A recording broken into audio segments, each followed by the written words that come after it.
Hindi ganun yun, Magnolia. So anong gusto mo? Tandaan mo, Amira. Yung ginagawa ni Seb na yan, yung pagtulong-tulong niya sa mga tao, pakitang tao lang niya yun sa'yo.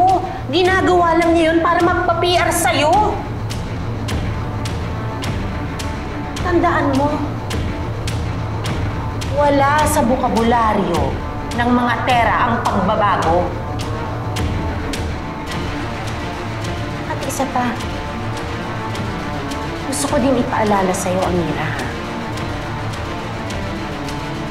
na may kinalaman din yung Maxine na yan sa pagkamatay ng tatay mo. Yung araw na matay ang tatay mo, may nakita akong babaeng tumakbo palabas galing sa bahay niyo. Ito ba siya? Oo, siya to. Siya nga.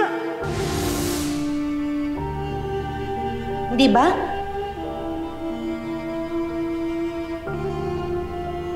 Sige. Ubusin mo na lang yan sa amo. At bukas na lang tayong dalawa mag-usap.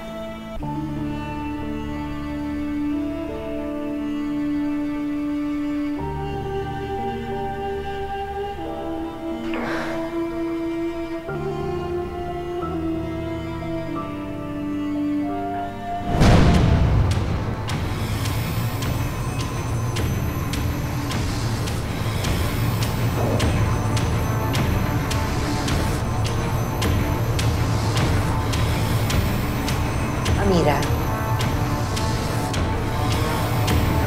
panahon na, hindi ba, para pagbayarin natin si Maxine sa mga kasalanang nagawa niya? At hindi ba, kailangan maramdaman niya lahat ng sakit at hirap na sinapit ng tatay mo. Yun din ang gagawin mo sa kanya. Hindi ba, Amira?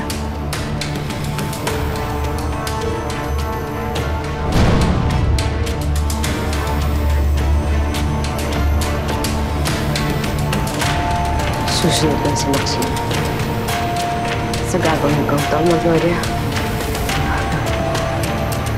Sigurado kong masisira ang buhay niya. At huwag kang mag-alala, Amira. Dahil hindi mawawala ang pagsuporta namin ni Maria Makiling sa'yo. Andito lang kami para sa'yo lagi. Hindi ba, Amira?